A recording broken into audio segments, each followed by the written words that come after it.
जो सरकार है उसके ही नेताओं ने किसानों को क्या क्या नहीं बोला। आंदोलनजीवी, गुंडे, आतंकवादी, देशद्रोही, ये सब किसने कहा? जब ये सब कह रहे थे तो क्या हुआ? प्रधानमंत्री जी चुप क्यों थे?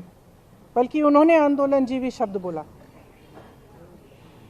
जब किसानों की हत्या हो रही थी, जब किसानों को मारा जा रहा था, जब लाठियां बरसाई जा रही थी, जब उनको गिरफ्तार किया जा रहा था, तो कौन कर रहा था? आपकी ही तो सरकार कर रही थी।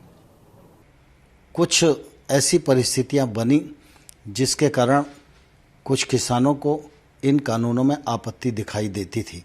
यद्यपि तर्क के साथ हम लोगों ने चर्चा का रास्ता अपनाया, उनको समझाने की कोशिश की, लेकिन फिर भी हम सफल नहीं हुए।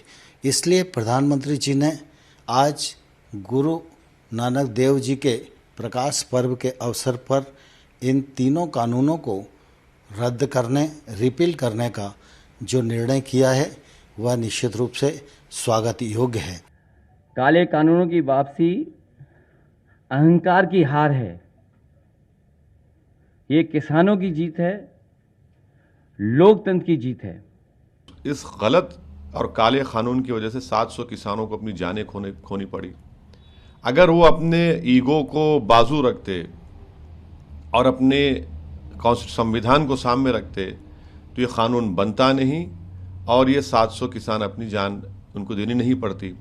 एमएसपी पर गारंटी कानून, ये दो मसले भी हैं और उसके बाद में एक कमेटी बनेगी जो हर मसलों पर भारत सरकार से बातचीत करती रहेगी।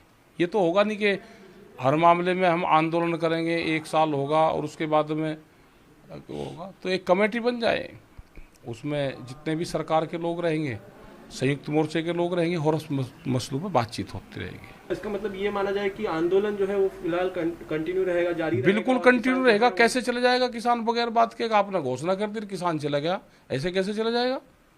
उसका बातचीत होगी। अगर सरकारों को ये है कि मामला निपटाना, तो बात तो करोगे ना। जब प्राइम मिनिस्टर ने एक नेशनल ब्रॉडकास्ट में ये बात अनाउंस कर दी और उन्होंने अपना कह दिया कि मैं माफ़ी भी मांगता हूँ, जो कुछ हो गया हमने किया था उनके हक में, लेकिन वो नहीं उसको मानते, वो ठीक है, वो दूसरी बातें कहने की, लेकिन उन्होंने माफ़ी मांगी है। आज केंद्र सरकार को किसानों के संघर्ष के आगे झुकना पड़ा और तीनों काले कानून वापस लेने पड़े। आज सिर्फ किसानों की जीत नहीं हुई है, आज जनतंत्र की जीत हुई है।